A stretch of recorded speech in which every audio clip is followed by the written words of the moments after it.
এই যে মালদার মঙ্গলবাড়ি থেকে 2.5 কোটি টাকা উদ্ধার হলো, সোনা উদ্ধার হলো, এর শুরুটা দক্ষিণ দিনাজপুর থেকে মাদক আর কাপ সিরাপ পাচারের জন্য 4 জনকে গ্রেপ্তার করা হয়েছিল জুলাই মাসে।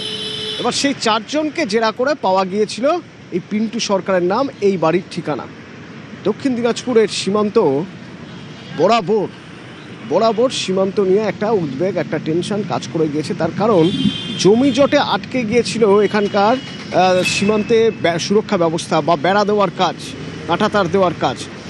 তৃণমূল জামানায় অর্থাৎ বিগত সরকারের সময় এ বিষয় নিয়ে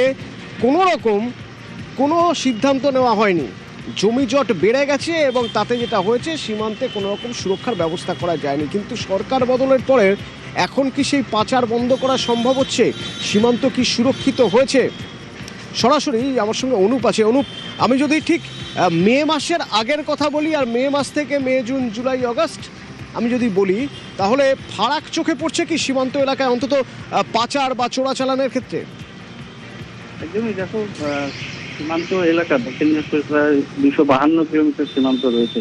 এই সীমান্ত এলাকার মধ্যে কিন্তু এখনো পর্যন্ত আনফেন্স বেশ কিছু এলাকা রয়ে গিয়েছিল। সেটা নিয়ে কিন্তু জমি অধিগ্রহণের কাজ প্রায় সম্পূর্ণ। এখন কাজ শুরু হওয়ার দিকে চলছে প্রশাসনিক তৎপরতা। দেখো, এই 3 মাসে কিন্তু আমরা যেটা এখন পর্যন্ত জানা যাচ্ছে যে বেশ কয়েক জায়গায়, যেমন তপতিরাম, গঙ্গারামপুর, বেশ কিছু জায়গায় ব্রাউন সুগার আটক হয়েছে, চোরাচালান হচ্ছিল, কাপসিরা উদ্ধার হয়েছে।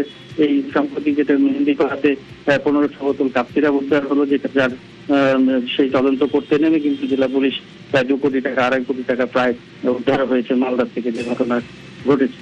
এই তৎপরতা কিন্তু অনেকটাই বেড়েছে। জাতীয় সড়কে যেমন তৎপরতা রয়েছে জেলা পুলিশের তরফ থেকে, এবং সীমান্তে বিএসএফ কিন্তু তৎপর রয়েছে প্রতি মুহূর্তেই। যে কারণেই এখন আগের থেকে এখন কিন্তু এই যে আটকের সংখ্যা, সেটা কিন্তু বাড়ছে বলেই জানা যাচ্ছে।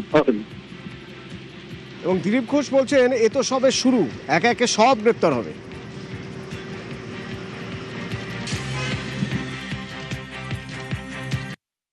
দেখুন, টাকা তো সব জায়গায় আছে, মাদক বলুন, সোনা পাচার, গরু পাচার, পাথর বালি থেকে আরম্ভ করে, এবং সোজাসুজি সরকারি প্রকল্পের টাকা লুট হয়েছে।